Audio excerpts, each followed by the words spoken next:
So yesterday I started teaching about the power of God. Siku ya jana nilianza kufundisha kuhusiana na nguvu ya Mungu. And I will not repeat the teaching. Na sitarudia mafundisho. Maybe you can watch it online. Na yamkini unaweza kuyapitia mtandaoni. I highly recommend you do. Ninakusihi sana ufanye hivyo. But as a foundation, lakini kwa kuweka msingi, we talked about the power. Tulizungumzia kuhusu nguvu. How the power of God, jinsi ambavyo nguvu ya Mungu is above everything. Iko juu ya kila kitu. And when we see the power of God, na tukiona nguvu ya Mungu, when we have a fresh revelation of the power of God, tukiwa na ufunuo mpya kuhusu nguvu ya Mungu, our problems become smaller, matatizo yetu yanakuwa ni madogo, God becomes bigger, na Mungu anakuwa ni mkuu, and solutions come to our life. na majibu yanakuja kwenye maisha yetu. And then we study together in the Word of God how power leads to victory. Na tulipitia pamoja katika neno la Mungu jinsi nguvu inapelekea kuleta ushindi. Because it's a weapon. Kwa sababu ni silaha. And it destroys the enemy. Na inamuharibu adui. Hallelujah. Hallelujah. Now today I want to continue my teaching. Na siku ya leo nitaendeleza mafundisho yangu. And I want to ask my team member Lucretia.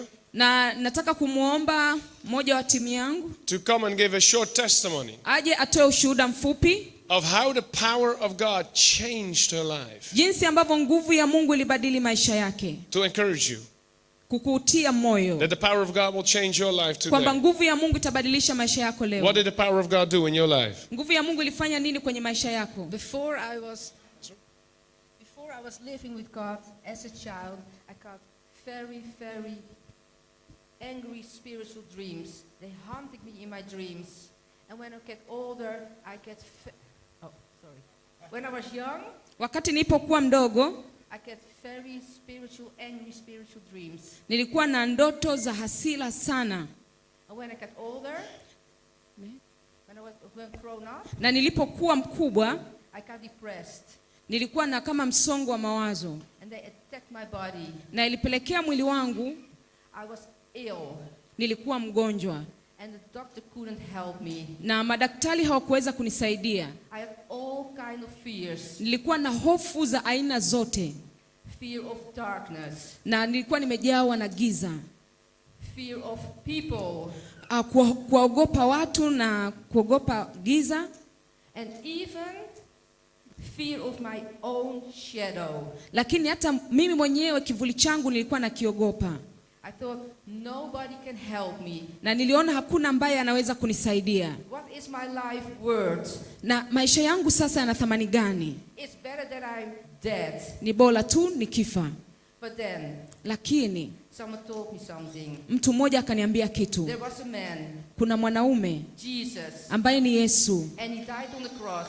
Aliangikwa msalabani. For everybody. Kwa kila mtu. And everybody is also me. Na kila mtu ina maana na mimi pia. And people start praying for me. Na watu wakaanza kuniombea. And I feel the power of the Lord coming in me. Nikaona nguvu ya Mungu ikishuka ndani yangu. And I got baptized. Nikabatizwa pia. And the Holy Ghost was coming in me. Na Roho Mtakatifu akanijaza. And people were praying and I was praying also in tongues. Na watu wakiwa wakiomba na kuomba na mimi pia nikaomba katika roho. And the power of the Lord was so strong. Na nguvu ya Mungu ikawa nyingi sana. All the evil spirits, boom, na nguvu zote za giza zikakimbia zikaondoka. And 3 weeks ago, na wiki 3 baadaye, I was fasting. Nilikuwa nimefunga. And the Lord gave me a prophecy. Na Mungu akanipa unabii. Where you were first afraid of people. Kwamba mwanzoni ulikuwa unawaogopa watu. You're going to speak for a lot of people. Lakini utaongea mbele ya watu wengi. So my testimony, kwa hiyo ushuhuda wangu, is about the power of the Lord. Ni kuhusu nguvu ya Bwana. And the power of the Lord, na ile nguvu ya Bwana, is for all of us. Ni kwa ajili yetu sisi wote. If you are fear, kama una hofu, go to the Lord. Njoo kwa Bwana. And the power comes upon you. Na nguvu itakuja juu yako. If you are ill, na kama ni mgonjwa, the power of the Lord, nguvu ya Bwana is coming upon you, itakuja kwako and the pain is going away. na maumivu yatakimbia. The Lord is so good. Bwana ni mwema sana, He is the highest. yeye ni mkuu sana, And the evil na shetani is under our feet. yuko chini ya miguu We yetu. have the authority Tunayo mamlaka over all evil juu ya giza lote, because we have the Lord, our good Father. kwa sababu tunaye Bwana ambaye ni baba yetu mwema. Amen. Amen. Hallelujah. Haleluya. That's only one of my team members. Amen. Huyo ni mmoja katika timu yangu. We got 8 others. Tunao wengine 8, They will also share testimony today. lakini pia watatoa shuhuda zao leo. Hallelujah. Are you ready for the word of God? Mko tayari kwa ajili ya neno la Mungu? Yes. Ndiyo? So we continue our study in the power of God. Kwa hiyo tunaendeleza somo letu kuhusiana na nguvu ya Mungu. And the title of my preaching this morning Na ujumbe wa somo letu asubuhi ya leo is the example of power in the ministry of Jesus. ni mifano ya nguvu katika huduma ya Yesu Kristo. The example of power in the ministry of Jesus. Mifano ya nguvu katika huduma ya Bwana Yesu. Because as a Christian, Kwa sababu kama Mkristo, the example, ile mifano, the number one example mfano namba 1 for our lives kwa ajili ya maisha yetu is always Jesus. ni Yesu Kristo mara zote. So if you want to know Kwa hiyo kama unataka kujua how a Christian should live, jinsi wa Kristo anapaswa kuishi, what a Christian should do, Mkristo anapaswa kufanya kitu gani, you always go to the life of Jesus first. mara zote nenda kwanza kwenye maisha ya Yesu Kristo. Now when you look at the life of Jesus, Na ukiyatazama maisha ya Yesu Kristo, you see something very remarkable. unaona kitu muhimu sana cha kukumbukwa. Because Jesus Kwa sababu Yesu lived as a normal human being for 30 years. Kwa sababu Yesu aliishi kama mwanadamu wa kawaida kwa miaka 30. Have you ever noticed in the Bible? Umewahi kugundua kitu katika Biblia? For 30 years, Kwa miaka 30 he lived as a normal human being. aliishi kama mwanadamu wa kawaida. Okay, let's do a test. Who in this room is younger than 30? Ni nani katika chumba hiki ni mdogo chini ya miaka 30? Who is younger than 30? Ni nani mwenye umri chini ya miaka 30 mahali hapa tulipo? All right, not so many. Sio wengi. Who is older than 30? Ni nani ambaye anazidi miaka 30? That should be the rest. Kwa hiyo mtakuwa ni wale mliobaki. If you doubt, we can pray for you. Kwa hiyo kama uko chini tutaenda kuombea. So Jesus lived for 30 years as a normal being. Kwa hiyo Yesu aliishi kwa miaka 30 kama mwanadamu wa kawaida. He was a carpenter. Alikuwa ni fundi seremala. He lived in a village. Aliishi kwenye kijiji. Normal guy.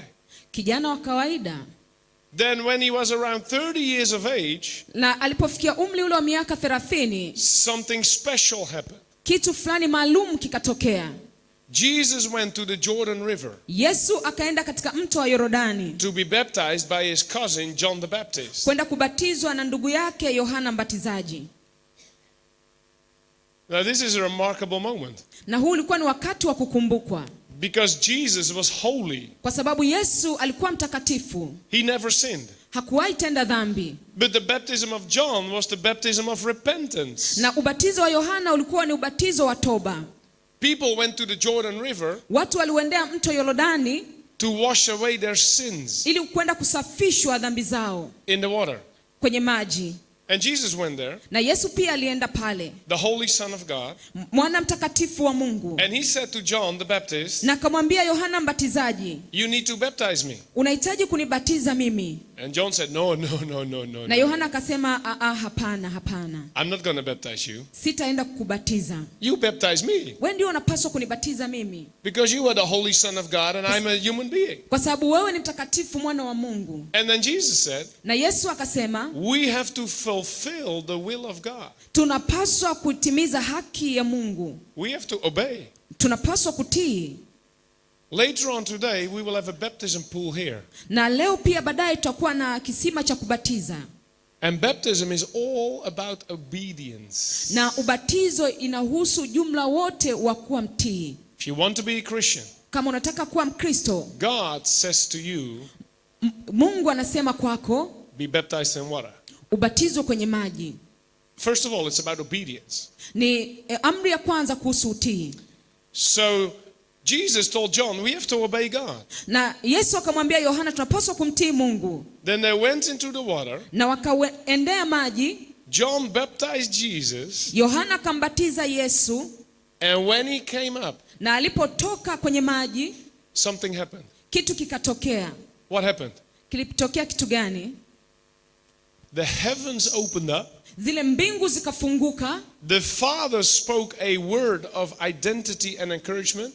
Na Baba akatamka neno la utambulisho na kutia moyo. This is my beloved son. Huyu ni mwanangu mpendwa. In whom I'm well pleased. Ambaye ninapendezwa naye. And then the Holy Spirit descended. Na Roho Mtakatifu akashuka. In the physical form of a dove. Katika muonekano wa kimwili wa hua. And rested on Jesus. Na akatulia kwenye kichwa cha Yesu. You know what happened? Unajua kilitokea nini? Jesus got completely filled with the Holy Spirit. Na Yesu akapokea kujazwa kwa Roho Mtakatifu kikamilifu.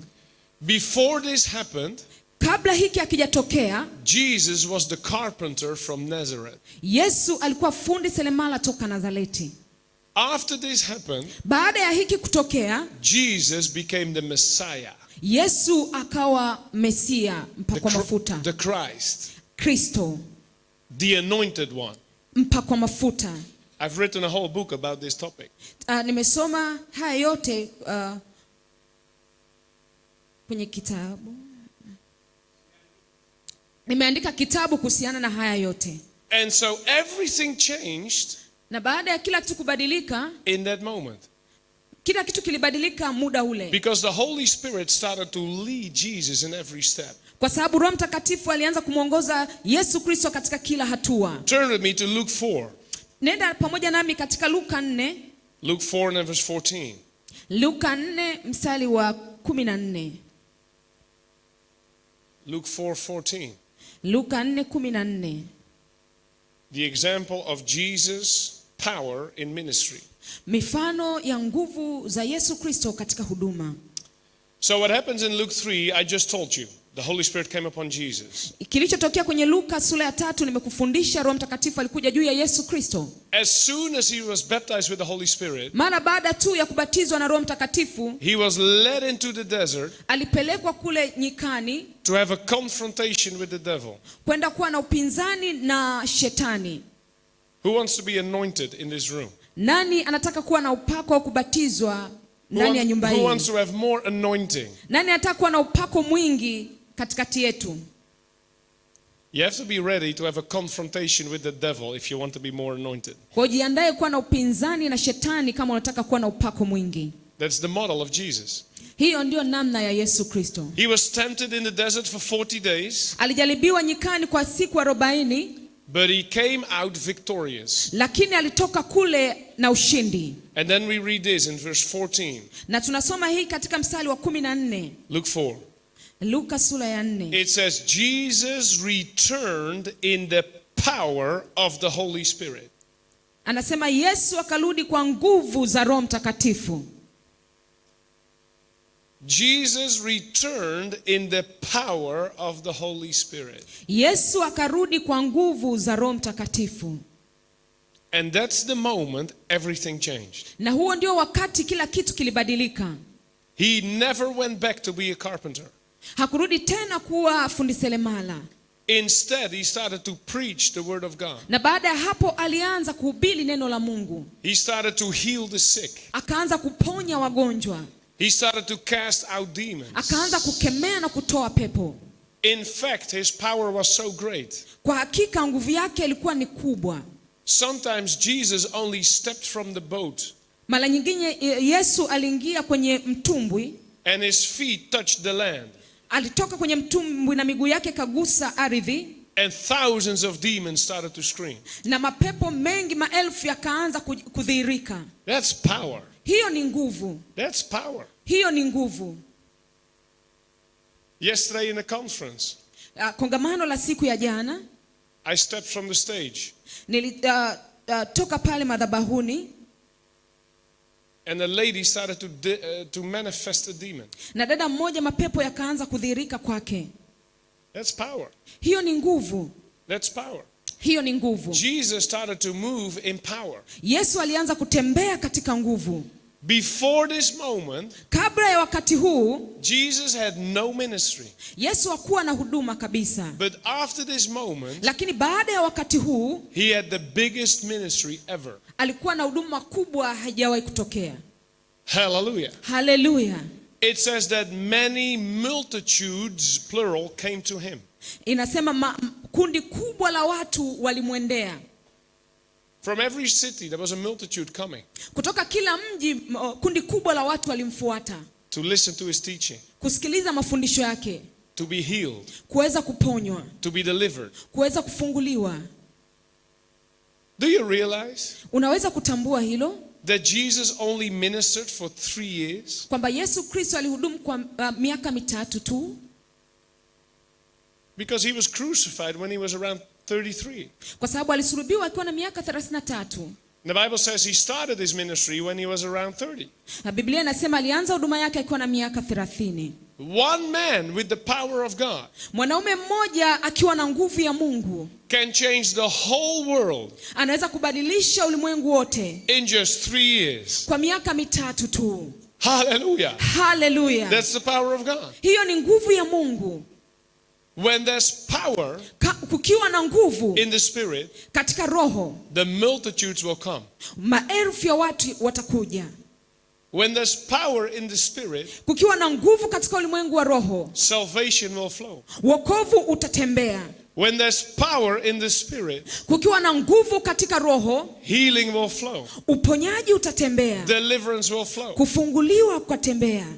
Jesus was moving in power. Yesu Kristo alitembea katika Now in the nguvu. end of Jesus' ministry, Na mwishoni mwa huduma ya Yesu Kristo, the apostles took over. mitume waliendeleza. And then we have the book of Acts. Na ndipo tunapata kitabu cha Matendo. It's called the Acts of the Apostles. Kinaitwa Matendo ya Mitume. And then in chapter 10 of Acts, Na sura ya 10 ya kitabu cha Matendo, verse 38, mstari wa 38, it's a well-known scripture. kuna neno katika maandiko. It says this: Inasema hivi: God anointed Jesus of Nazareth with the Holy Spirit and with power. Inasema Yesu Kristo, Mungu alimpaka Yesu Kristo mafuta kwa Roho Mtakatifu na nguvu. That's exactly the change I'm talking to you about. Hiki ndicho hakika ni mabadiliko ambayo ninayasema kwako. First, he was Jesus of Nazareth. Mwanzoni alikuwa ni Yesu wa Nazareti.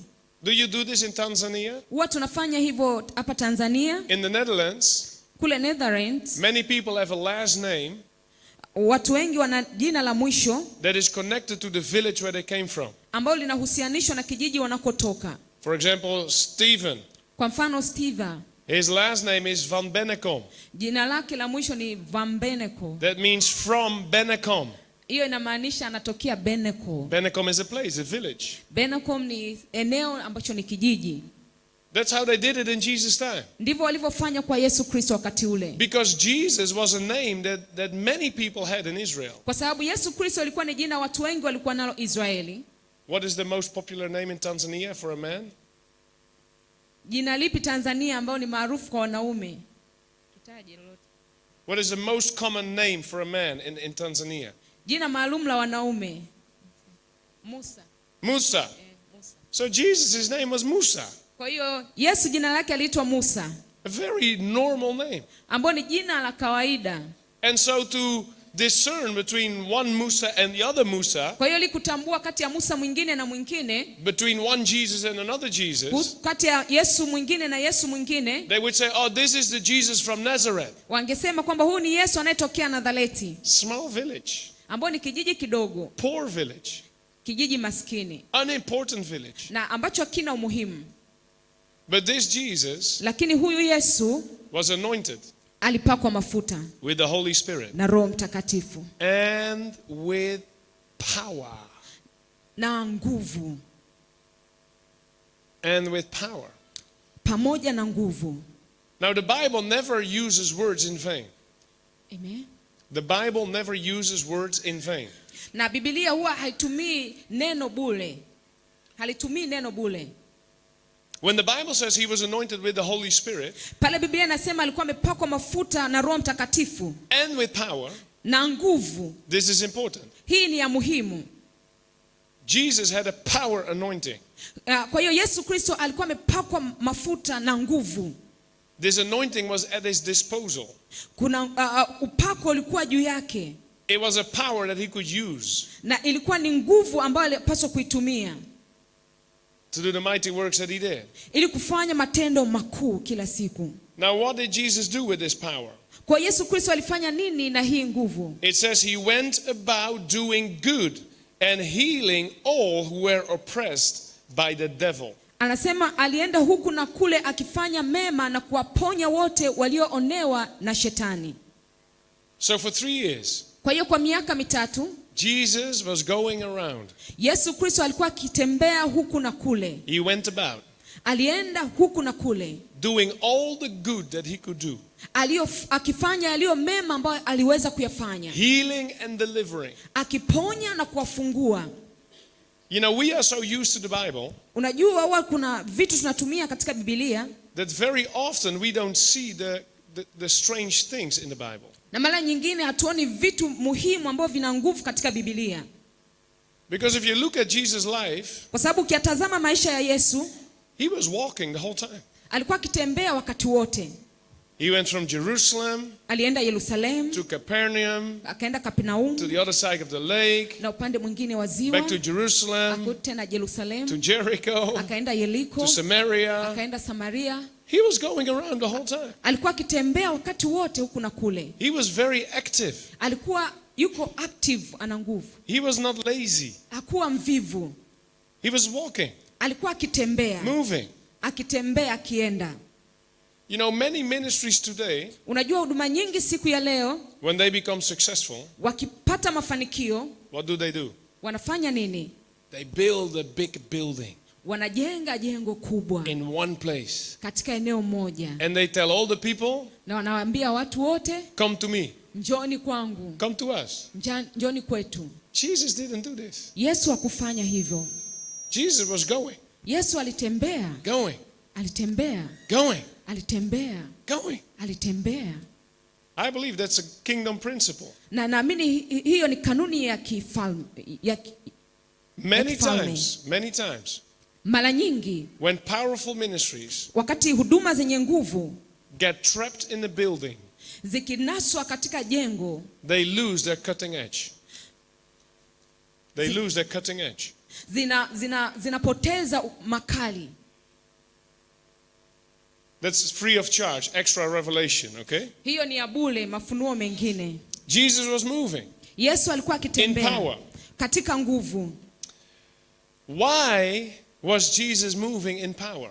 Kwa nini Yesu alikuwa akitembea katika nguvu? And why is this important for us? Na kwa nini hii ni ya muhimu kwetu sisi? That's a good question, right? Hilo ni swali zuri. Why was Jesus moving in power? Kwa nini Yesu alitembea katika nguvu? Why is this important to us? Na kwa nini hii ni ya muhimu kwetu? Jesus was moving in power Yesu Kristo alitembea katika nguvu because ministry is a power struggle. kwa sababu huduma ni mapambano ya nguvu. Ministry is a power struggle Huduma ni mapambano ya nguvu between the kingdom of God kati ya ufalme wa Mungu and the kingdom of the devil. na ufalme wa shetani. The Christian life is a power struggle. Maisha ya Kikristo ni mapambano ya nguvu. Who is a Christian here? Nani ni Mkristo hapa? I'm in good company. Nina kampani kubwa. Your life as a Christian Maisha yako kama Mkristo is a power struggle ni mapambano ya nguvu between the kingdom of God kati ya ufalme wa Mungu and the kingdom of the devil. na ufalme wa shetani. And so you need supernatural power Kwa hiyo unahitaji nguvu ya uungu to be victorious in this power struggle. ili uwe mshindi katika hizi nguvu. It says about Jesus Inasema kuhusu Yesu in 1 John 3 verse 8. 1 John 3 katika waraka wa kwanza wa Yohana 3 verse 8. mstari wa 8. It says this. He who sins is of the devil, for the devil has sinned from the beginning. Yeye atendaye dhambi ni wa shetani, kwa sababu shetani hutenda dhambi tangu mwanzo. For this purpose the Son of God was manifested, that he might destroy the works of the devil. Kwa kusudi hili mwana wa Mungu alidhihirishwa ili azivunje kazi za shetani. What was the purpose of Jesus? Kusudi la Yesu Kristo ilikuwa ni nini?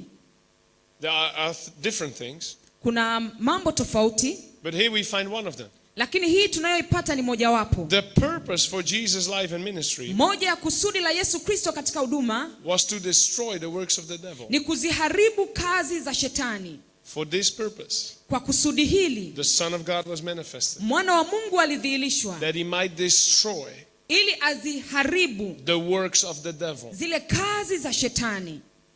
Works means activities. Kazi maana yake ni shughuli. Works means plans. Kazi maana yake ni mipango. It's what the devil is doing. Na hiko kitu ndicho ambacho shetani anafanya.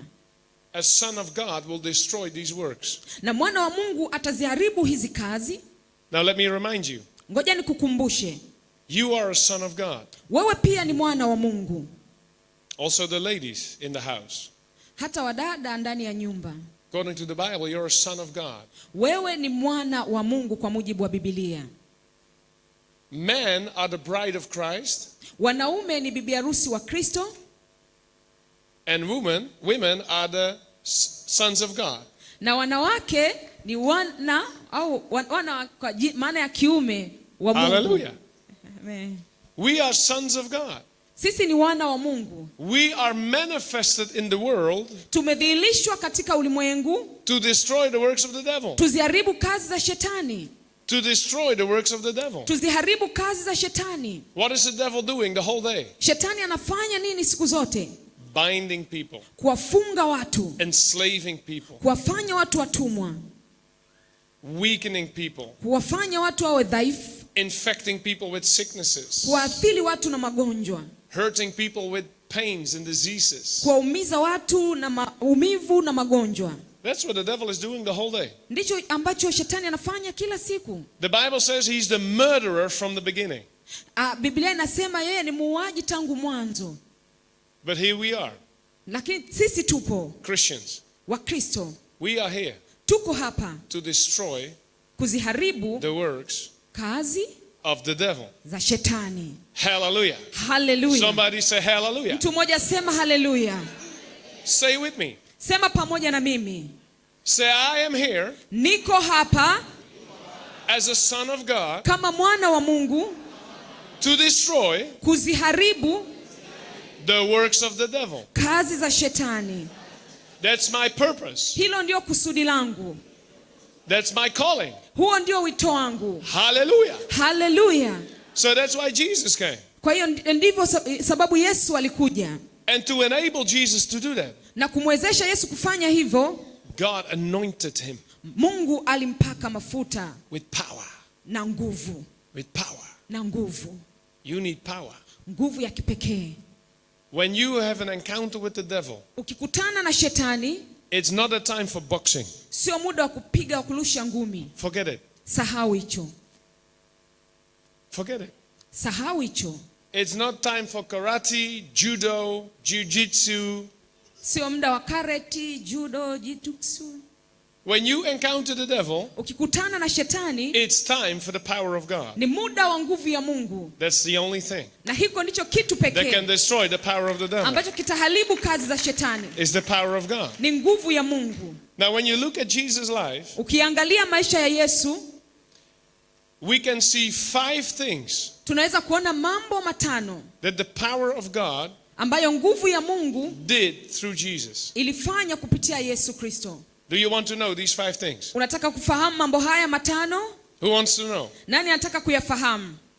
Amen. Amen. 5 things that the power of God did through Jesus. Mambo matano ambayo nguvu ya Mungu ilifanya kupitia Yesu 5 Kristo. different things. Mambo tofauti matano. Number 1, Jambo la kwanza, Jesus' power nguvu ya Yesu enabled him ilimwezesha to overcome and bind the devil. kushinda na kuyafunga mapepo.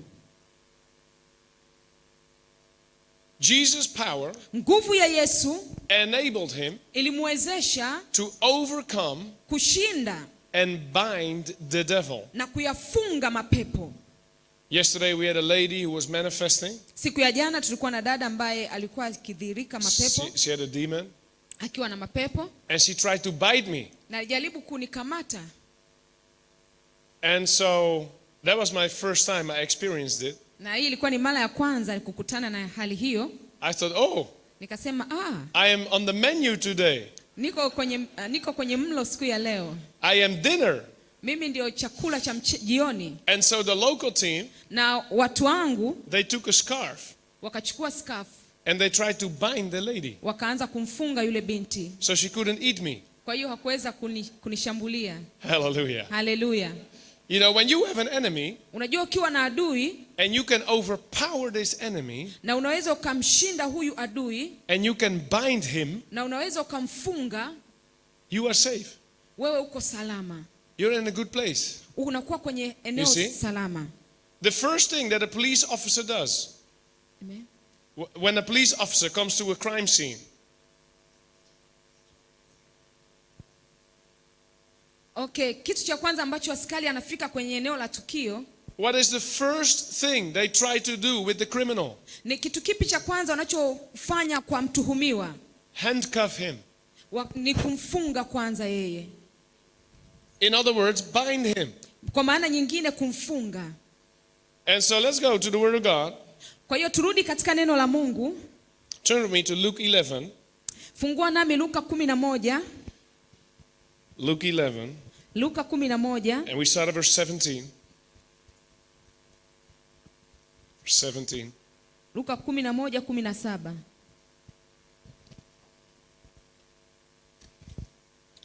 Jesus is accused in this chapter of working together with the devil. Yesu Kristo anatuhumiwa katika sura hii kufanya kazi pamoja na shetani. That's the accusation. Hii ni tuhuma. And then Jesus' reply we find in verse 17.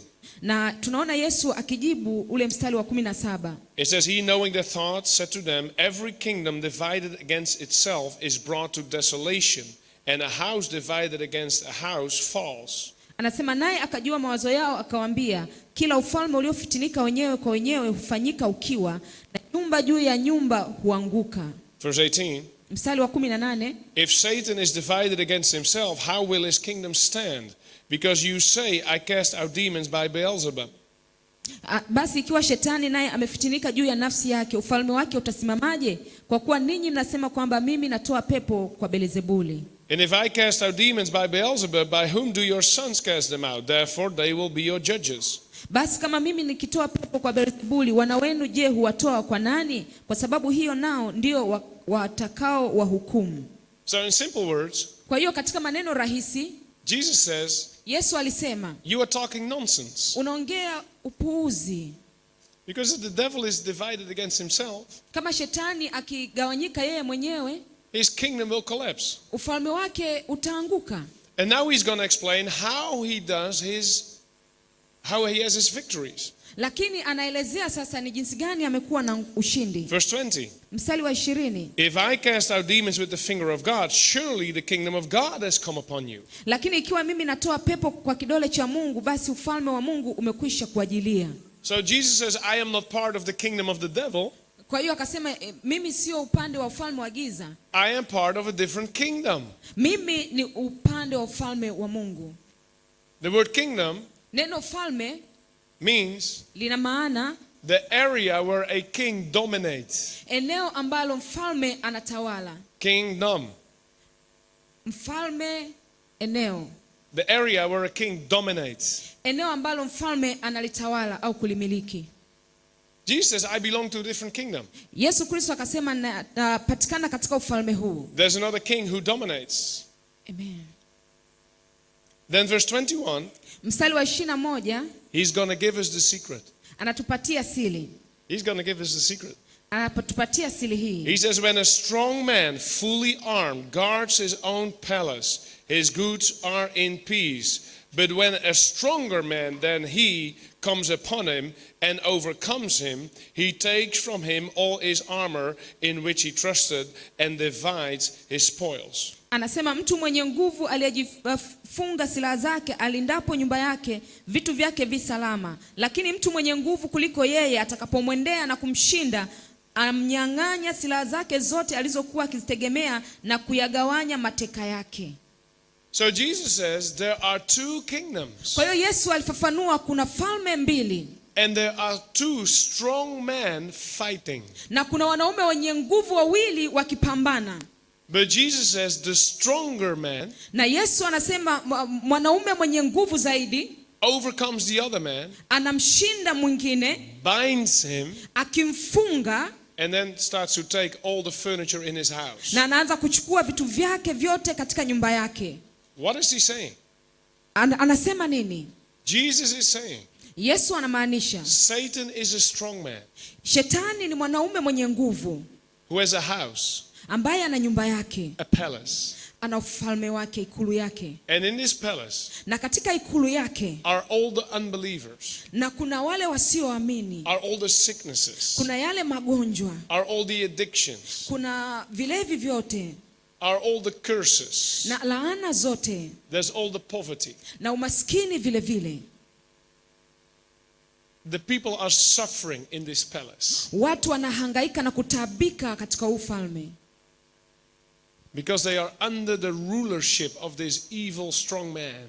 kwa sababu wako chini ya utawala wa huyu mwanaume muovu. But then Jesus comes Lakini Yesu amekuja and he is the stronger man. na yeye ana nguvu zaidi yake, And he goes in, na anaingia kule ndani, he overcomes the man, anamshinda yule mwanaume, binds him, anamfunga, and starts to heal the sick, na anaanza kuponya wagonjwa, cast out demons, kuyakemea mapepo, break poverty, kuvunja umaskini, destroy the curse. kuharibu laana. How did Jesus do that? Yesu aliwezaje kufanya hayo? By the power of God. Kwa nguvu ya Mungu. By the power of God. Kwa nguvu ya Mungu. Because it makes you strong. Kwa sababu ilimfanya awe na You nguvu. can overcome the devil, Unaweza kumshinda shetani bind him up, na kumfunga just like Jesus did. kama Yesu Kristo alivyofanya. Let's move on to number 2. Na tuendelee katika jambo la pili. 5 things that God's power did in the ministry of Jesus. Mambo matano ambayo nguvu ya Mungu ilifanya katika huduma ya Yesu Kristo. Number 2. Jambo la pili, Jesus' power nguvu ya Yesu caused people to marvel. iliwafanya watu washangae. Jesus' power caused people to marvel. Nguvu ya Yesu iliwafanya watu washangae. Now, if you want to have influence on the earth, Ukitaka kuwa na ushawishi mkubwa duniani, you must have influence over people. unapaswa pia kuwa na ushawishi kwa watu. It's very simple. Ni rahisi. Why is this?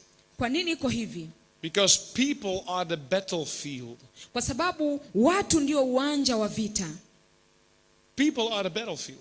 Watu ni uwanja wa vita. When we had the wars in Europe, Wakati tukiwa na vita, Germany and France and England, Ujerumani, Ufaransa na England, they would fight over territory. watagombania mipaka. Are you listening? Unasikiliza? They would come with tanks and with soldiers and with cannons. Watakuja na silaha na wanajeshi, And they tried to occupy territory. wakijaribu kuvamia mipaka. Now in the spiritual world, Na kwa hiyo katika ulimwengu wa roho, the battle is not over territory, vita haiko dhidi ya mipaka, square meters. mita za mraba. No, it's about people. Inahusu watu. It's about people. Inahusu watu. And so it's very important as a Christian, Kwa hiyo ni jambo la muhimu kama Mkristo, if you want to be effective, kama unataka kuwa na ufanisi, that you will have influence over people. kwamba uwe na ushawishi juu ya watu. And the Bible says that Jesus' power Na Biblia inasema nguvu ya Yesu Kristo attracted people iliwavuta watu because they marveled at what God did through him. kwa sababu walishangazwa na kile Mungu alichokifanya kupitia yeye. Turn with me to Matthew 9, Twende pamoja nami Mathayo 9 verse 8. mstari wa 8. Matthew 9, verse 8. Mathayo 9:8.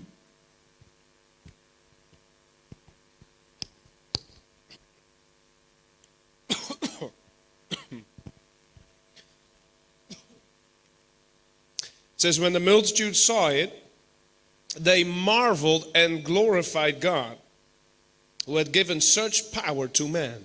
Makutano walipomwona walishikwa na hofu, wakamtukuza Mungu aliyewapa watu amri ya namna hii. It talks about multitudes. Inazungumzia watu wengi. That's big groups of people. Ambao ni kundi kubwa la watu. These people marveled. Hawa watu waliingiwa na hofu. They were surprised. Walishangazwa. They were amazed. Walishangazwa. And as a result, they started to glorify God. Na matokeo yake ilikuwa kuanza kumtukuza Mungu. Now, why did the people marvel? Kwa nini watu waliduaa? Why did they start to give glory to God? Na kwa nini walianza kumpa Mungu tukufu? It says, inasema, because God had given such power to man. Kwa sababu Mungu ametoa nguvu ya namna ile kwa watu.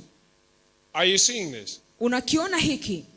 When the power of God is manifesting, wakati nguvu ya Mungu inadhihirika, it changes the mindset of the people that see it. Inabadilisha mtazamo wa watu wanaoona.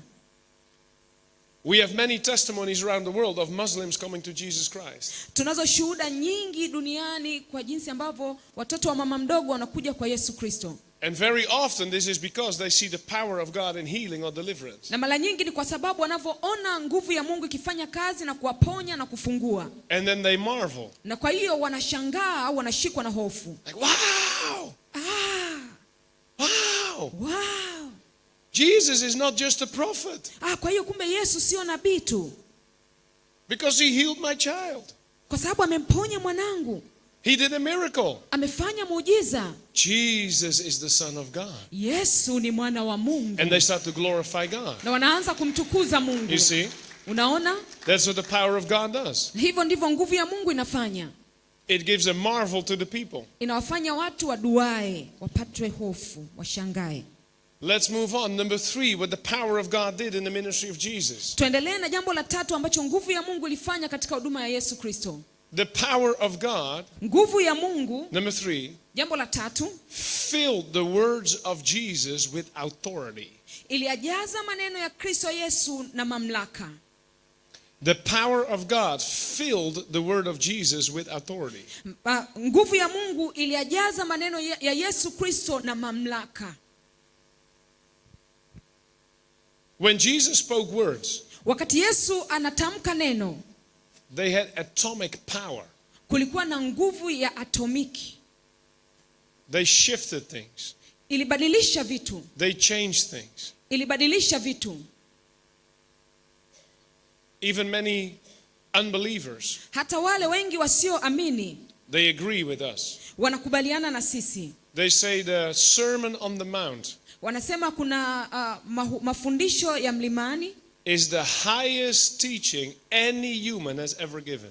Ni mafundisho ya juu zaidi ambayo mwanadamu yoyote hajawahi kutoa au kufundisha. Treat other people like you want to be treated yourself. Watendee watu kama vile ambavyo unapenda wakutendee wewe. Love your enemies. Wapende maadui zako. The pure in heart will see God. Wale wasafi wa moyo watamuona Bwana. Do not do your good deeds to be seen by other people. Usifanye matendo yako mema kuonwa na watu. Line upon line upon line. Sentence upon sentence upon sentence. Sentensi baada ya sentensi baada ya sentensi.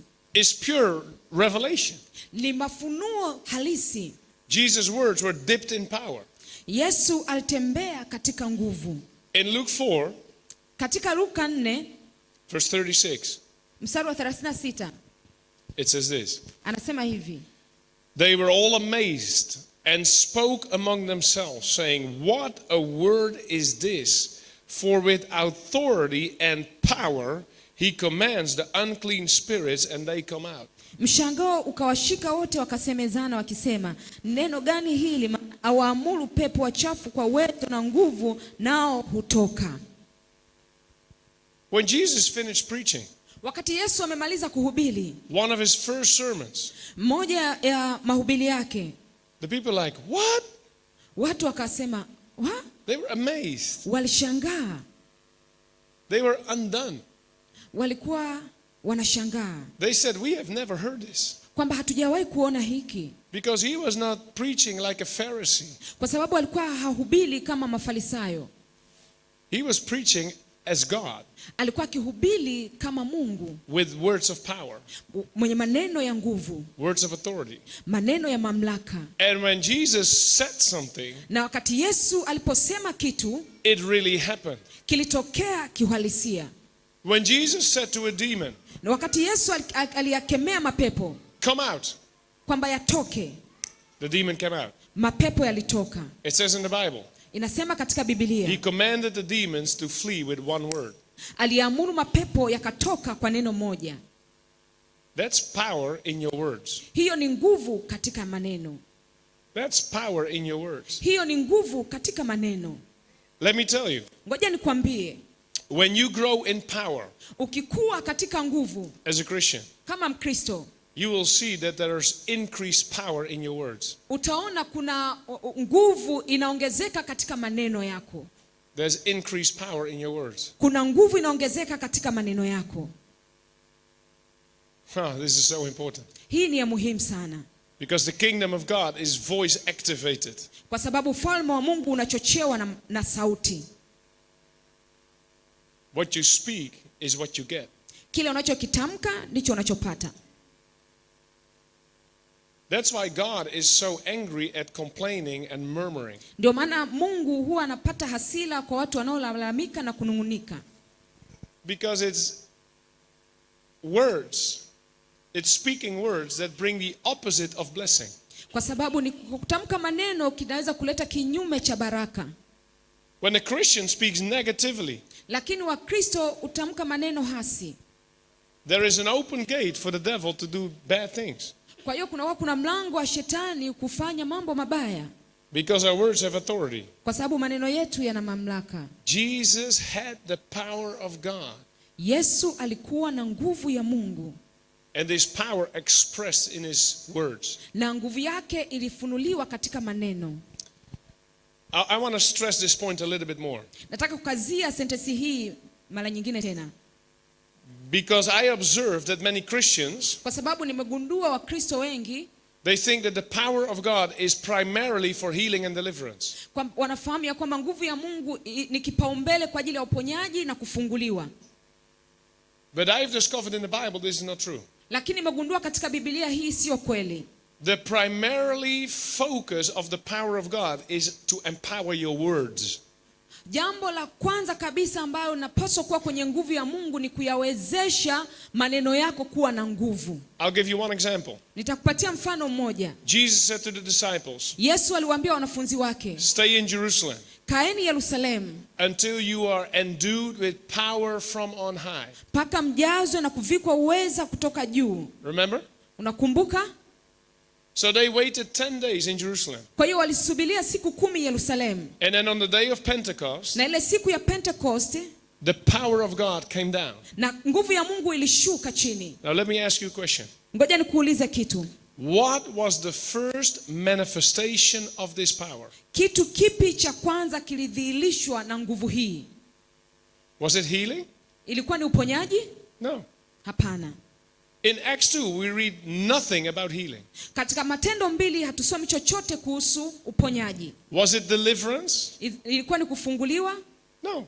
Hapana. There's not a single mention of deliverance in Acts chapter 2. Hakuna chochote kimoja kilichotajwa kuhusiana na kufunguliwa kwenye So Matendo what was the 2. first manifestation of the power of God in Acts chapter 2? Kwa hiyo nguvu ya Mungu ilifunua kitu kipi cha kwanza katika Matendo ya Mitume 2? They preached the word of God. They- Exactly. Walihubiri neno la Mungu. Peter got up. Petro alisimama, He preached the word of God. akalihubiri neno la Mungu. It's the first Holy Spirit anointed gospel preaching ever. Ni kwa mara ya kwanza ambayo Roho Mtakatifu alipaka mafuta injili. And 3,000 people Na watu 3,000 repented, wakatubu were baptized, na kubatizwa and became Christians on the spot. na wakawa Wakristo papo hapo. That's the power of God in action. Hiyo ni nguvu ya Mungu katika utendaji. Now listen, Kwa hiyo sikiliza, these 3,000 people were citizens of Jerusalem. hawa watu 3,000 walikuwa ni wakazi wa Yerusalemu. Yes? Ndiyo? They were citizens of Jerusalem. Walikuwa wakazi wa Yerusalemu. These are the same people Amen. These are the same people Hawa ni watu wale wale who 50 days earlier, ambao siku 50 nyuma they were shouting, walikuwa wakipiga kelele, crucify him, crucify him. msulubishe, msulubishe. Same people, Ni watu wale wale, same city. mji ule ule. When Peter was finished preaching, Baada ya Petro kumaliza kuhubiri, it says in the word of God, inasema katika neno la Mungu, their hearts were pierced. watu mioyo yao ilichomwa. Ilichomwa. The hardness of their hearts Ugumu ule wa mioyo yao that caused them to crucify the Son of God. uliopelekea wamsulubishe mwana wa Mungu. They even said, his blood be on us and on our children. Ambao ilipelekea kusema damu yao iwe juu yetu na watoto wetu. That's like bloodthirsty, bad language. Hiyo ni lugha mbaya ya It's kuwa like na njaa. cursing.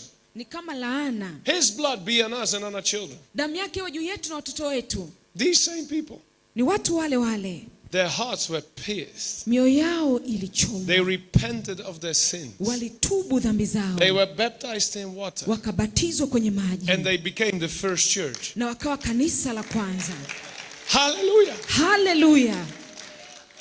We have to stop as Christians Tunapaswa kusitisha kama Wakristo to underestimate the power of preaching. kuipunguzia thamani nguvu ya kuhubiri. It's the first expression of the Holy Ni Spirit. udhihirisho wa kwanza wa Roho Mtakatifu. Now there's no one in history Na hakuna yeyote katika historia who preached like Jesus. aliyehubiri kama Yesu. No one preached like Jesus. Hakuna anayehubiri kama Yesu. And the people marveled. Na watu waliingiwa na hofu. They said, who is this? Wakasema, huyu ni nani? He preaches with authority and power. Alihubiri kwa mamlaka na nguvu. And when he speaks to a demon, the demon starts to run. Na alipolikemea pepo likaanza kukimbia. Power in his words. Nguvu katika maneno yake. Power in your words. Nguvu katika maneno yako. When you speak. Unaposema. When you preach. Unapohubiri. When you testify. Unaposhuhudia. Hallelujah. Hallelujah. Let's move on. Number 4. Tuendelee na jambo la 4. What did the power of God do in the ministry of Jesus? Nguvu ya Mungu ilifanya nini katika huduma ya Yesu? The power of God released a river of healing. Nguvu ya Mungu ilitiririsha mito ya uponyaji. It released a river of healing. Ilitiririsha mto wa uponyaji. Not just a ministry of healing. Sio huduma tu ya uponyaji. No, it released a river. Achilia mito. Because of the power of God, Kwa sababu ya nguvu ya Mungu, healing started to flow. uponyaji ulianza kutiririka. It flowed when Jesus touched people. Ilitiririka wakati Yesu amwagusa watu. It flowed when Jesus spoke to the people. Ilitiririka wakati Yesu anaongea na watu. But it even flowed Lakini pia ilitiririka when people just touched wakati watu walipogusa the hem of his garment. ule upindo wa vazi lake. That's wild. Hiyo ni ajabu. Jesus did not even minister to this lady. Ndio maana Yesu hakumhudumia hata yule mwanamke. He was just walking. Alikuwa tu akitembea. He was pushing through the crowd. Alikuwa akisukumana na kusanyiko la watu. He had to go to the house of Jairus Anaenda kwenye nyumba ya yule Jairo. to heal his dying daughter. Kwenda kumponya yule mwanaye aliyekuwa amekufa. He was like in an ambulance. Wee-oo, wee-oo, wee-oo, Ilikuwa kama ambulance inavyopiga in a hurry kingola. to go somewhere. Alikuwa ana haraka akienda mahali. And this lady came.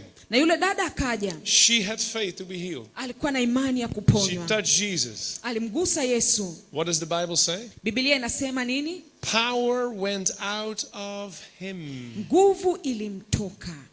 Power went out of him Nguvu ilimtoka and healed the lady. na akamponya yule dada. A few weeks ago, I was in a conference in the Netherlands. Wiki chache zilizopita nilikuwa na kongamano Netherlands. Young woman approached me. Kuna mwanamke kijana akanifuata. Said, Pastor Willem, can you pray for me for healing? Akasema, Mchungaji William, unaweza kuniombea uponyaji? I said, sure. What is your issue? Nikasema, hakika, tatizo lako nini? And she said, I am like the woman with the issue of blood. Niko sawa na mwanamke aliyekuwa na tatizo la kutokwa damu.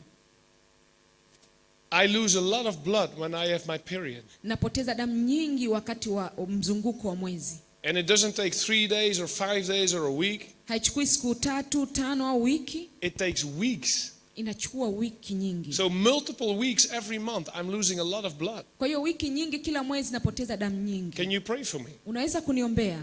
I said, sure. Nikamwambia hakika. My Bible talks about this. Biblia imezungumzia hili. Amen. Amen. So I said, I'm going to touch you. Nikamwambia naenda kukugusa. And the power of God Na nguvu ya Mungu is going to heal you. inaenda kukuponya. He said, please do. Akasema ndiyo, tafadhali And I laid my hands on her head. Nikamwekea mkono juu ya nywele zake. The power of God. Nguvu ya Mungu. She collapsed. Akadondoka. 2 days later, she sent me a message. Siku mbili baadaye akanitumia ujumbe. She said, my issue of blood, it stopped. Kwamba tatizo langu la damu limekoma. I had a normal period this month. Sasa hivi nina mzunguko wa kawaida. I can sense the power of God in my body. Naweza kuhisi nguvu ya Mungu katika mwili wangu. I'm healed. Nimepona. There was power flowing. Hiyo ilikuwa ni nguvu ikitembea. A river. Kama mto. A river. Mto. It just flowed from Jesus. Imetoka kwa Yesu Kristo. Luke 6 verse 19. Luka 6:19. People found out that this river was flowing. Watu waligundua kuna mto ulikuwa ukitiririka. And it says the whole multitude sought to touch him, for power went out from him and healed them all. Na kundi lote wakaanza kumgusa na nguvu ikawaponya kwa sababu ilimtoka. You know, people are very smart. Unajua watu wako makini. A crowd is very smart. Kundi la watu liko makini. You guys together Nyie watu hapo pamoja are way smarter than me on my own. mko makini au mna ufahamu mzuri kuliko mimi. Yeah, crowd is very smart. Watu wako makini.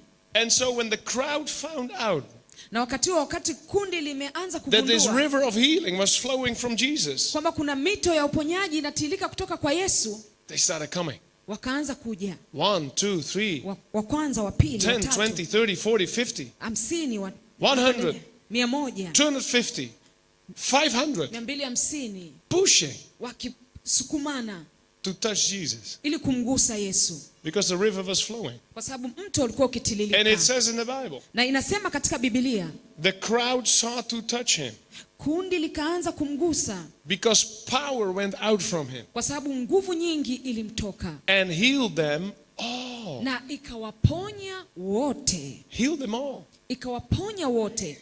Hallelujah. Haleluya. Power was flowing. Nguvu ilikuwa ikitiririka. Healing power. Nguvu ya uponyaji. I want to tell you, Nataka kukuambia, when you grow in spiritual power, ukikua katika nguvu za roho, when you can take the power of God by faith, ukichukua nguvu ya Mungu kwa imani, healing is an automatic river that starts to flow. uponyaji ni mto ambao unaanza kutiririka moja kwa moja. This changed my thinking. Hii ilibadilisha ufahamu wangu. Before, as a minister, I was pursuing healing. Mwanzoni kama mtumishi nilikuwa nikifikiri kuhusiana na kutamani uponyaji. Today, I'm pursuing power. Lakini wakati huu ninapambania kupata nguvu. Because when I have power, Kwa sababu nikiwa na nguvu and you have power, na wewe ukiwa na nguvu, the healing will flow. uponyaji utatiririka. I had a situation some years ago. Nilikuwa katika hali fulani miaka mingi iliyopita. With the church, we did a time of prayer and fasting. Wakati kanisa tulikuwa katika kipindi cha maombi na kufunga. And in the end of the time, we came together Na mwisho wa siku tunakuja kwa pamoja to pray ili kuomba about the next step for this church. kwa ajili ya hatua nyingine kwa ajili ya kanisa. And we were in this little prayer group. Na tulikuwa kama kundi dogo la waombaji. There was a group here, one there, one there, one here. Kulikuwa kuna magrupu mengi, lingine hapa, lingine pale. Little prayer groups. Makundi ya watu wachache wachache. And we just started to pray in tongues. Na tulipoanza kuomba kwa kunena kwa lugha, We were not praying for healing. tulikuwa tuombi kupata uponyaji. We were not praying for anything physical. Tulikuwa tuombei kitu chochote cha kuonekana. Praying in tongues. Tulikuwa tunanena kwa lugha. And suddenly one of the ladies jumped up. Na ghafla mmoja wa dada akaluka. She said, my leg, my leg, my Akaanza leg. kupiga kelele, mguu wangu, mguu wangu, mguu wangu. Now this lady had a paralyzed leg. Huu dada alikuwa mguu wake umepooza. And she had a metal brace to support this weak leg. Na alikuwa na chuma ambacho kinashikilia ule mguu wake. Her leg was on fire. Mguu wake ulikuwa katika moto. Burning fire. Moto unaounguza. She said, my leg. Akapiga kelele, mguu wangu. What do I have to do? Nifanyeje? I said, go to the toilet. Nikamwambia nenda maliwatoni, Take off your brace nenda ukatoe and huo check mguu, your leg. na uangalie mguu wake. And so she did. Na ndivyo alivyofanya. And she came back into the room, Na akarudi baadaye walking, akitembea, completely healed. akiwa amepona kikamilifu. It was a big testimony in our church. Ulikuwa ni ushuhuda mkubwa kanisani kwetu. The river of healing started to flow. Mito ya uponyaji ilianza kutiririka. The river of healing started to flow. Mito ya uponyaji ilianza kutiririka. Number 5. Jambo la 5. What did the power of God do in the ministry of Jesus? Nguvu ya Mungu ilifanya nini katika huduma ya Yesu? The power of God surrounded Jesus like a cloud. Nguvu ya Mungu ilimzunguka Yesu Kristo kama mawingu au kundi kubwa la watu. The power of God surrounded Jesus like a cloud. Nguvu ya Mungu ilimzunguka Yesu Kristo kama mawingu. I love this so much. Napenda hili sana. Because with Jesus there's always a next level. Kwa hiyo ukiwa pamoja na Yesu mara zote kuna kiwango kingine. Next level. Kiwango kingine. So point 4 was the river of healing started to flow. Point ya 4 ilikuwa ni mito ya uponyaji ikitiririka. But point 5 is, Lakini point ya 5, at a certain moment in Jesus' ministry, katika wakati fulani katika huduma ya Yesu there was a cloud of healing. kulikuwa kuna wingu la uponyaji. As in there was an atmosphere of healing. Ni kama inakuwa katika uwepo wa uponyaji. As in there was healing power in the air. Kwamba kulikuwa kuna nguvu ya uponyaji kwenye anga au kwenye hewa. So people didn't even have to touch Jesus anymore. Kwa hiyo hata watu hawakuhitaji kumgusa Yesu tena. Just being in the presence of Jesus Wawe tu katika uwepo wa Yesu Kristo was enough to become healed. ilitosha kabisa kuponywa. Hallelujah. Hallelujah. Let's read it. Ngoja tusome. It's in Luke 5. Katika Luka 5. Luke 5 verse 17. Luka 5:17. It says, it happened on a certain day that he was teaching, and there were Pharisees and teachers of the law sitting by, who had come out of every town of Galilee, Judea and Jerusalem. Listen to this. And the power of the Lord was present to heal them. Anasema ikawa siku zile mojawapo alikuwa akifundisha, na Mafarisayo na walimu wa Torati walikuwa wameketi hapo, waliotoka katika kila kijiji cha Galilaya na Uyahudi na Yerusalemu, na uweza wa Bwana ulikuwapo apate kuponya. The power of the Lord was present to heal them. Nguvu ya Mungu ilikuwepo ili aweze kuponya. How did they know Waliwezaje kujua that the power of the Lord was present to heal them? kwamba nguvu ya Mungu ilikuwepo kuwaponya? How did they know? Waliwezaje kujua? It's very simple. Ni rahisi tu kabisa. Because people started to get healed. Kwa sababu watu walianza kupona. So there was a scene like today. Ilikuwa inaonekana kama leo. Jesus was teaching. Yesu alikuwa akifundisha Like I'm teaching. kama ninavyofundisha. And suddenly in the audience, Na ghafla katikati ya kusanyiko la watu, people started to shout watu wakaanza kupiga kelele and jump up and down. na wakilukaluka juu. I'm healed, I'm healed, Nimepona, I'm healed. nimepona. They were healed. Walikuwa wakipona Because the power of God was present to heal. kwa sababu nguvu za Mungu zilikuwepo kuponya. Now you might think Na unaweza ukafikiri this was for the days of Jesus. ilikuwa tu hii kwa ajili ya kipindi cha Yesu Kristo. But I have to tell you, Lakini nataka nikwambie, this is for today. hii ni kwa ajili ya siku za This is leo. for today. Hii ni kwa ajili ya siku ya leo. This is for now. Hii ni kwa ajili ya sasa. There's a great ministry, Catherine Kuhlman. Kulikuwa na huduma kubwa ya Catherine Kuhlman. I hope you know her. Nadhani mnafahamu. Catherine Kuhlman was a friend of the Holy Spirit. Catherine Kuhlman alikuwa ni rafiki wa Roho Mtakatifu. And she had thousands of healings in her meetings. Na alikuwa na maelfu ya uponyaji katika kusanyiko lake. Of people in the audience Watu katika kusanyiko that she didn't touch. ambao hakuwa gusa. She didn't even talk to them. Wala hakusema nao. But the Holy Spirit healed them. Lakini Roho Mtakatifu aliwaponya. Many miracles. Miujiza mingi. I remember one story. Nakumbuka hadithi moja. There was a man who worked in a factory. Kuna mwanaume mmoja aliyeenda kwenye kiwanda. And he worked with chemicals. Na alikuwa anashughulika na kemikali. And at one point he breathed in those chemicals. Na ghafla kama amevuta hewa ile ya kemikali. and 90% of his lungs were gone. na 90% ya mapafu yake yaliathiriwa. So he was choking. Kwa hiyo alikuwa kama na koroma. He was choking the whole day. Alikuwa na koroma siku nzima. Incurable. Haiwezekani kutibika. Ready to die. Yuko tayari kufa. And he went to the meeting of Catherine Kuhlman. Alienda kwenye kusanyiko la Catherine Kuhlman. He was in the audience. Alikuwa katikati ya kusanyiko. And Catherine Kuhlman said, Holy Spirit, come. Na Catherine Kuhlman akasema, Roho Mtakatifu shuka. Heal the people. Waponye watu. And as he was sitting in the audience, Na alivyokuwa ameketi katikati ya kusanyiko, God gave him new lungs. Mungu alimpatia mapafu mapya. Hallelujah. Hallelujah. Praise God. Bwana asifiwe. Now when I read this in the biography, Niliposoma hii katika maelezo ya Catherine Kuhlman, I said, hallelujah. nikasema hallelujah. If God did it with Jesus, Kama Yesu alifanya pamoja na Yesu, God did it with Catherine na Kuhlman, akafanya pamoja na Catherine He Kuhlman, wants to do it with me. anataka afanye pamoja na mimi. Amen. Amen. And so many times when I do healing services, I invite the Holy Spirit. Kwa hiyo mara nyingi napofanya huduma za uponyaji namkaribisha Roho Mtakatifu. Holy Spirit, come, touch the people. Roho Mtakatifu shuka, waguse watu. Hallelujah. Hallelujah. Some time ago I was in Sikkim, that's north of India.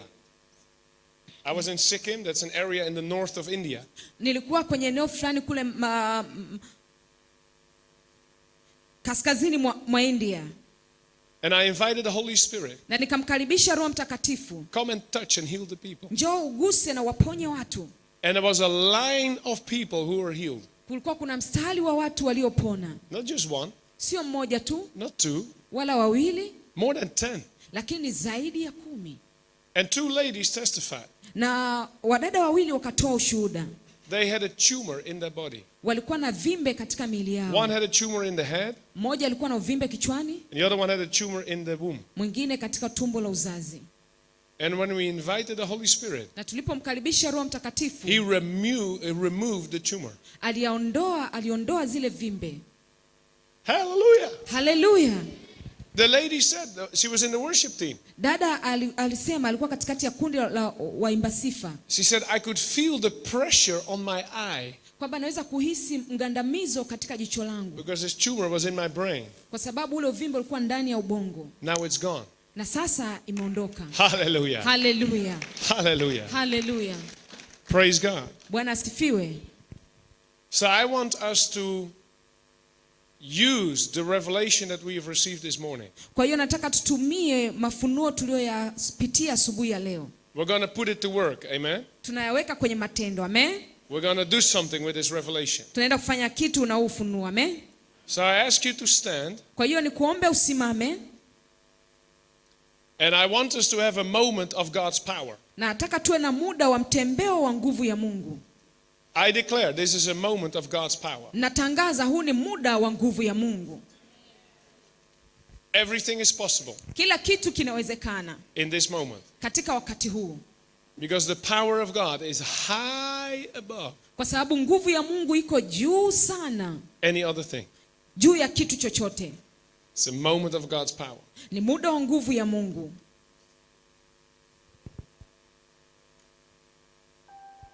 Now I want you to believe. Na nataka uamini. I want you to use your willpower Nataka utumie dhamiri yako plus your supernatural power kujumlisha na nguvu yako ya kiungu, and align your power na unganishe nguvu yako and say, I'm going to take my miracle by faith right now. na useme naenda kuchukua muujiza wangu kwa imani muda huu, Because the power of God is here kwa sababu nguvu ya Mungu iko hapa in this room katika chumba hiki to heal, kuponya, to deliver, kufungua, to change. kubadilisha, Jesus' name. kwa jina la Yesu. The Bible says Biblia inasema that the violent take the kingdom of God by force. ufalme wa Mungu unatekwa na wenye nguvu. There's no time for passivity. Hakuna muda tunao muda mchache. There's no time for laziness this morning. Hatuna muda wa uvivu asubuhi hii. I'm telling you, Nakwambia the violent take it by force. wale ufalme wa Mungu unatekwa na wenye nguvu. They say, I take my healing. Wanasema nachukua uponyaji wangu, I touch Jesus. namchukua Yesu, Because the power of God is here. kwa sababu nguvu ya Mungu iko hapa. I want you to release the warrior spirit inside of you. Nataka uachilie nguvu ya mapambano ndani yako. Amen. Amen. Let's lift our hands. Inua mikono yako juu. Lift them high. Inua juu sana.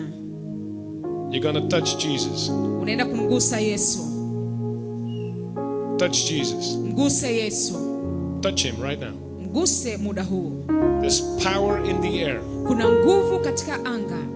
The power of God is present to heal. Nguvu ya Mungu ipo kuponya.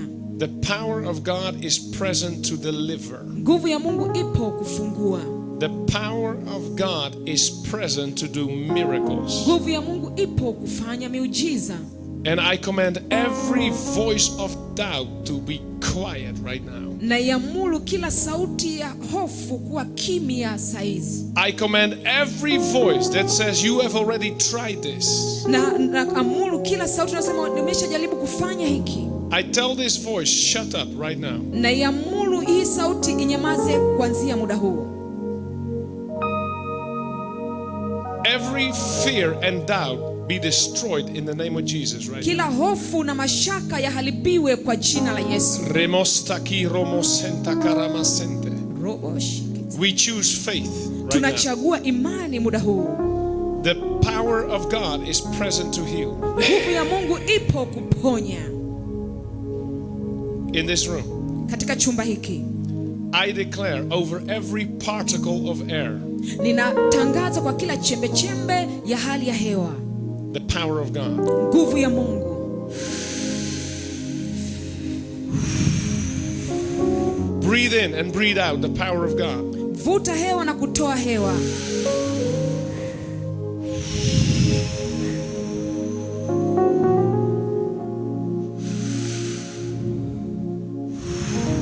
The power of God is here to heal Nguvu ya Mungu iko hapa kuponya and to deliver. na kufungua. In the name of Jesus, I take authority Kwa jina la Yesu nachukua mamlaka over every spirit of Satan. kwa kila roho ya shetani. I bind you Ninakufunga by the power of Jesus. kwa nguvu ya Yesu. You are powerless. Wewe huna nguvu. And I command you, Na ninakuamuru come out of that body toka kwenye miili yao now sasa in Jesus' name. kwa jina la Yesu. Team, if you can walk around and see what God is doing, assist where you can, because people are getting touched already. Sababu watu wanaanza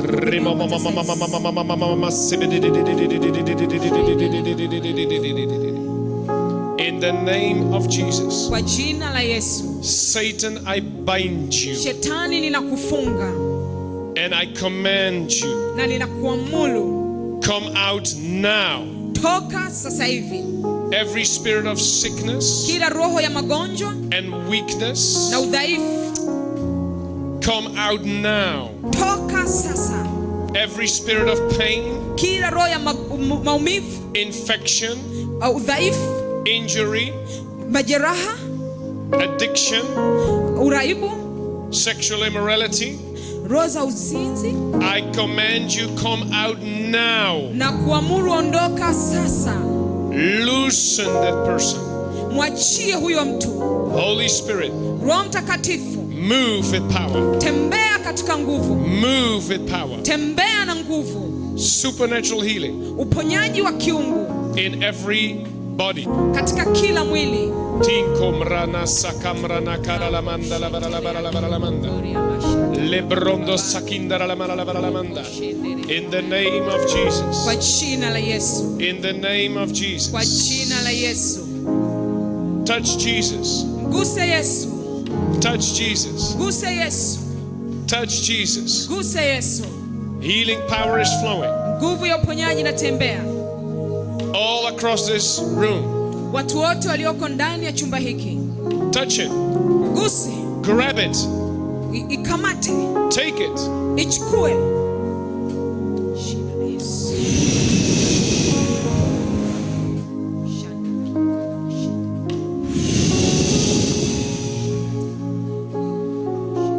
Jesus' name. Kwa jina la Yesu.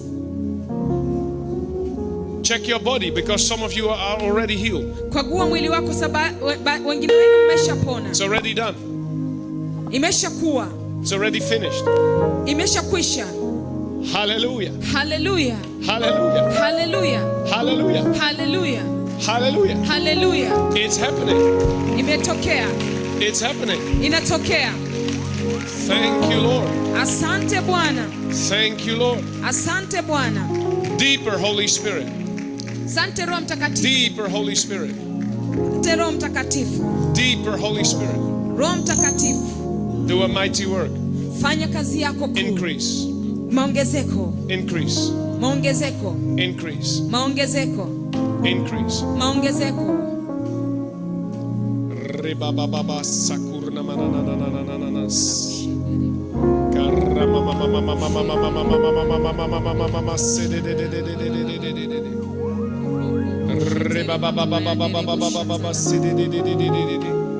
I see a hammer. Naona upanga. It's coming from heaven. Unatoka mbinguni. And it's breaking the rock in pieces. Na inavunja mwamba katikati yetu. And this rock is a infirmity or a sickness that is already there for a long time. Na mwamba ni ugonjwa au udhaifu ambao ulikuwepo tangu mwanzo. But this hammer is breaking it right now. Na hii nyundo inavunja wakati huu. In Jesus' name. Kwa jina la Yesu. In Jesus' name. Kwa jina la Yesu. In Jesus' name. Kwa jina la Yesu. In Jesus' name. Kwa jina la Yesu. In Jesus' name. Kwa jina la Yesu. The rock breaks. Mwamba unavunjika. The curse breaks. Laana inavunjika. In Jesus' name. Kwa jina la Yesu. In Jesus' name. Kwa jina la Yesu. Touch Jesus. Mguse Yesu. Touch Jesus. Mguse Yesu. Hallelujah. Hallelujah. Praise you, God. Bwana asifiwe. Praise you, God. Tunakupa utukufu Bwana. Now, if God has already healed you, kama Mungu amekwisha kukuponya tayari, or he has begun to heal you, au ameanza kukuponya, you can feel an improvement in your body. unaweza ukaona hali ya kuendelea vizuri katika mwili wako. I want you to come and testify so you can encourage other people's faith. Nataka uje ushuhudie ili uweze kuwatia moyo wengine katika imani. If God has healed you already, kama Mungu amesha kuponya tayari, or he has begun to heal you, au ameanza kukuponya, you can feel the improvement. unaweza ukaona hali ile ya kuendelea vizuri. Come and testify. Njoo hapa utoe ushuhuda. Kosa maramandi karalaba shanta la maralaba la masanta. Remosta la minda la karalaba santa. Remosta remola hinda la makaralaba la masanta. Check your body. Kagua mwili wako. Some of you are already healed, Wengine wenu mmeshapona, but you don't realize because you're like a mummy. lakini hujagundua bado. Check your body. Anza kukagua mwili wako. You're healed. Umepona. You're healed. Umepona. The power of God is present Nguvu ya Mungu ipo to heal you. kukuponya. Lemo rama sankuntara la masanta.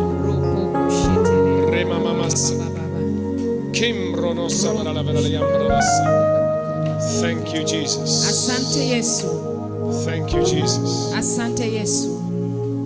Ura mama mama sakara masanta la masanta. Also, if you were healed last year, Lakini kama uko hapa, ulikuwepo hapa mwaka jana, you're also welcome to testify. unakaribishwa pia uweze kutoa ushuhuda. Don't be shy, people, please. Usione aibu watu tafadhali. This is too important to be shy, okay? Sio muhimu kuwa na aibu. Njoo utoe ushuhuda.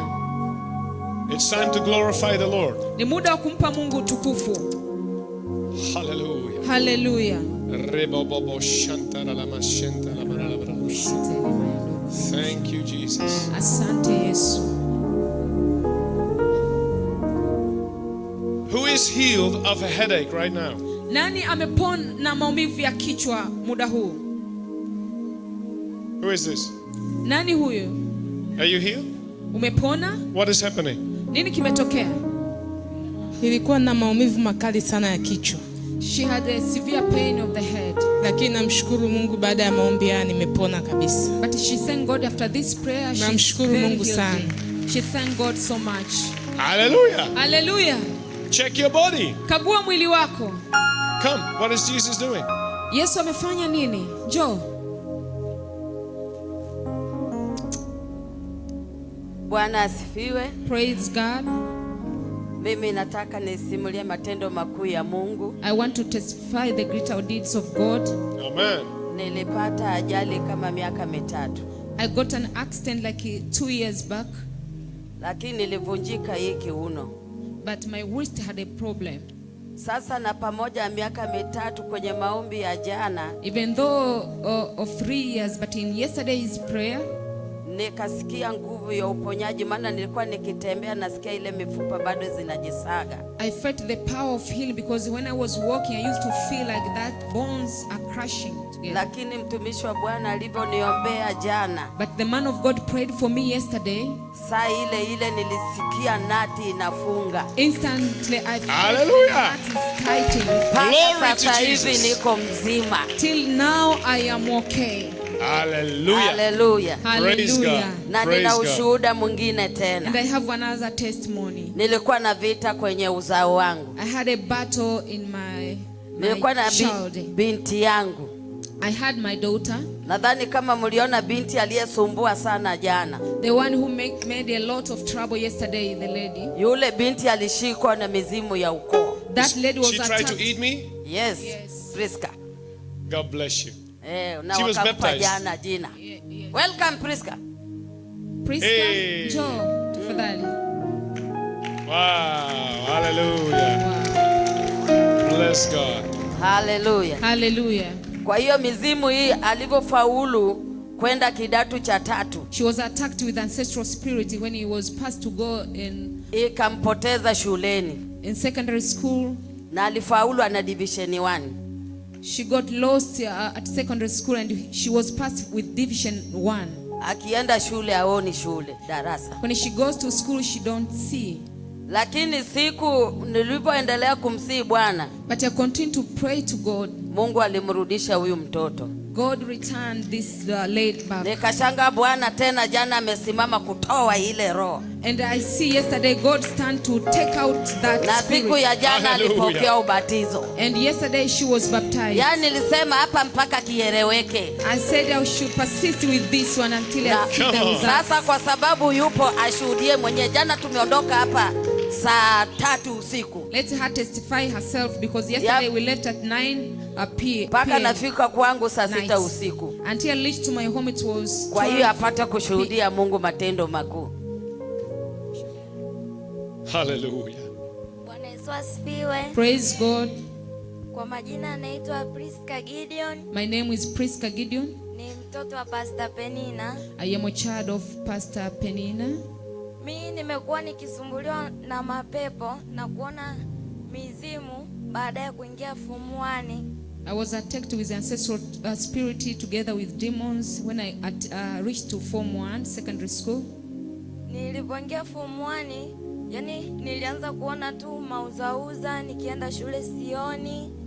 Saa nyingine nikifanya mtihani sioni, lakini Mungu akawa ananisaidia, nilikuwa na faulu. When I went in form 1, I was not seeing clearly. If I do exam, sometimes I don't see the words clearly, but God helped me to pass.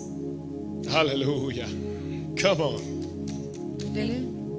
Nikafanya mtihani form 1, nikaingia form 2, nikasoma tu hivyo hivyo kwa sababu mamangu ni mchungaji, alikuwa ananiombea.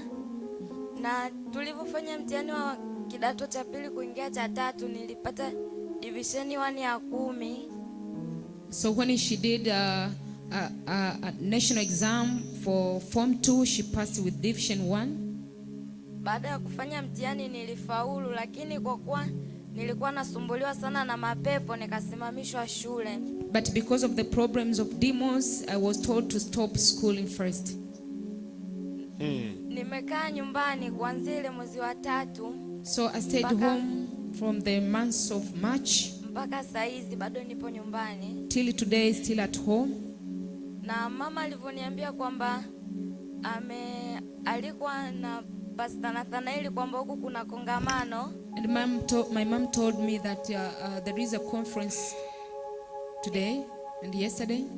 Nikamwambia mama, na mimi nataka kwenda ili nikapokea uponyaji wangu. And I told my mom I want to go and receive my healing. Come on. Hallelujah. Praise God. Nilipokuja jana niliombewa, nikabatizwa. Kwa kweli usiku jana nimelala vizuri, sijaona kitu chochote.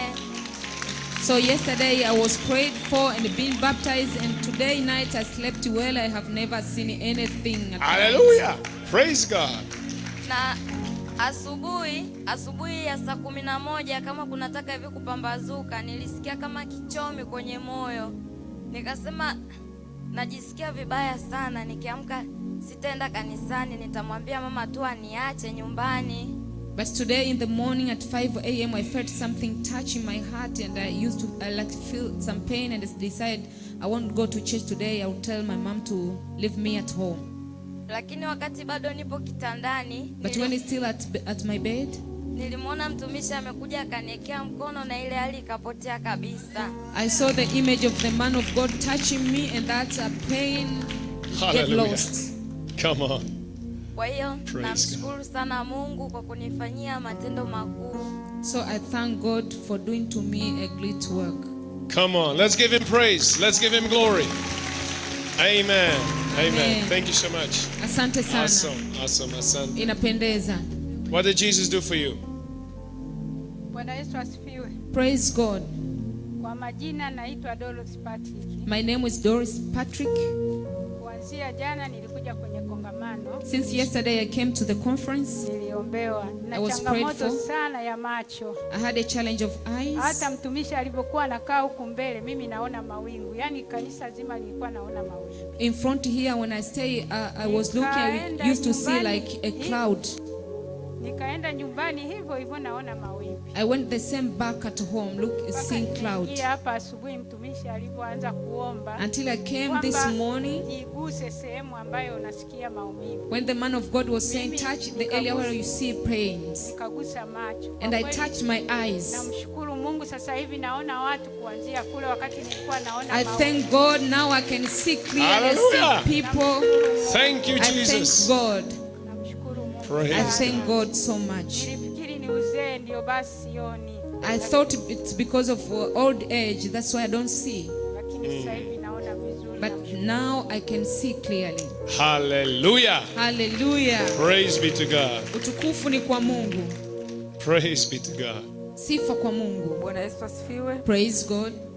Kwa jina naitwa Lucy Joan Kitmtemu. My name is Ruth Joachim Mtemu. Jana nilikuja kwenye kongamano. I came yesterday at the conference. Kuna kitu kilikuwa kinanichoma miaka mingi tu. Hakitoki, There is nimeomba. something was hurting Lakini me hakitoki. for many years. Jana nilivyokuwa kwenye kongamano, When I was there at the conference yesterday, mtumishi alipokuwa anahubiri, the man of God was preaching. nikatamani kulala chini lakini nikajikaza. I felt like I should lay down, but Alipomaliza tu I kongamano didn't. nilipata uponyaji. After she finished preaching, I got healed. Hallelujah. Ninamshukuru. Praise Mungu sana. God. I thank God so much. Praise God. Jina la Bwana libarikiwe. Let the name Hallelujah. of the Lord be glorified. In Jesus' mighty name. Hallelujah. God bless you so much. Kubrananana. Praise God. Amina. Kwa majina naitwa Nelly. My name is Nelly. Sema kweli. Namshukuru Mungu ameniponya kwa sababu yani nakuwa nasumbuliwa na roho japokuwa nimeokoka lakini nakuta kichwa kilikuwa kinauma wiki nzima. I used to have a severe headache. Mungu baada ya maombi nimefunguliwa na nimeona nitoe ushuhuda. I thank God after prayer I was Mungu healed. aendelee kunitia nguvu maana nikinyamaza shetani asija kanania akarudi tena. Namshukuru Mungu kwa hilo. She thanked God for the healing of headache. Mungu Hallelujah. Hallelujah. Hallelujah. Praise God. Bwana Praise be asifiwe. to God. Hallelujah. Hallelujah. Now I'm going to ask one last time before we close this morning session. Kabla tujamaliza programu hii asubuhi, Do something with your body that you couldn't do without pain. fanya kitu chochote ambacho mwili wako ulikuwa hauwezi kukifanya kabla. Do something by faith. Fanya kitu kwa imani. If you had a back pain, Kama ulikuwa na maumivu ya mgongo, you go like this. fanya kama hivi.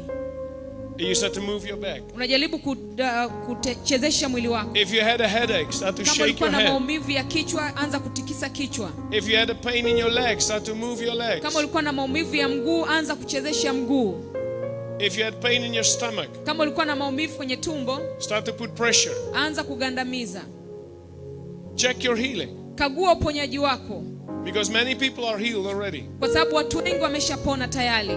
In Jesus' name. Kwa jina la Yesu. In Jesus' name. Kwa jina la Yesu. Hallelujah. Hallelujah. Do we have any fresh testimony from this morning right now? Tuna ushuhuda mwingine mpya kutoka kwenye ibada hii ya asubuhi. Who is healed right now? Nani ameponywa kwenye ibada hii ya asubuhi? Who was healed this morning in the power of God? Nani ameponywa na nguvu ya Mungu asubuhi hii?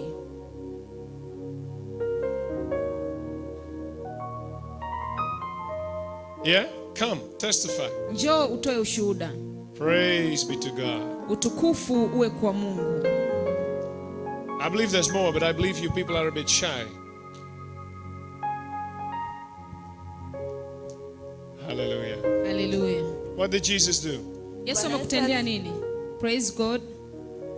Mimi namshukuru Mungu, toka jana nilikuwa tulikuwa ibadani pale. Nimekuwa nikiteseka sana na nguvu za giza zilikuwa zinanisumbua, lakini namshukuru Mungu kupitia ule ubatizo wa jana nilijihisi yani kama kuna kitu kimenitoka, yani kuna kitu kimefanyaje, kimetoka ndani ya mwili, yani nimekuwa mwepesi. Alafu kuna kitu kilichokuwa kinanisumbua zaidi, nilikuwa sipati kiu wala nguvu ya kuomba na kusoma neno. She didn't have a thirst to pray or fast and read in the word of God. One second. Translation. Yes. Go ahead. Anasema kwamba she says yesterday when she came to the conference, she had a struggle with the power of the devil. So she used to feel heaviness in her body.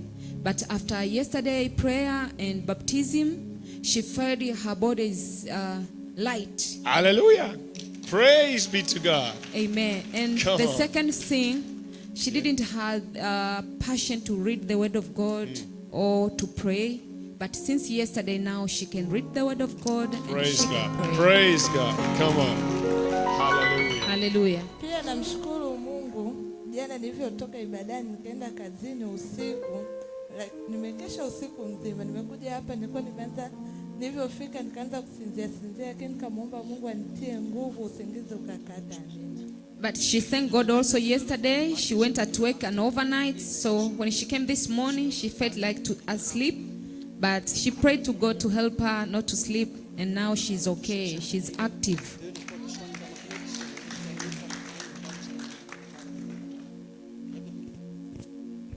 Hallelujah. Hallelujah. God is good. Amen. Bwana ni mwema. Amen. Praise be to God. Utukufu uwe kwa Mungu. What I suggest is that we have some worship to give glory to Jesus. Ngoja tuwe na sifa, tuwe na maabudu, tumpe Mungu utukufu. And then we'll start to have more teaching, do more teaching, and see the power of God move more. Na baadaye tutaendelea na mafundisho na kuweza kuona pia nguvu ya Mungu ikitembea. So worship time. Kwa hiyo ni muda wa kumwabudu Mungu. Waimbaji tafadhali.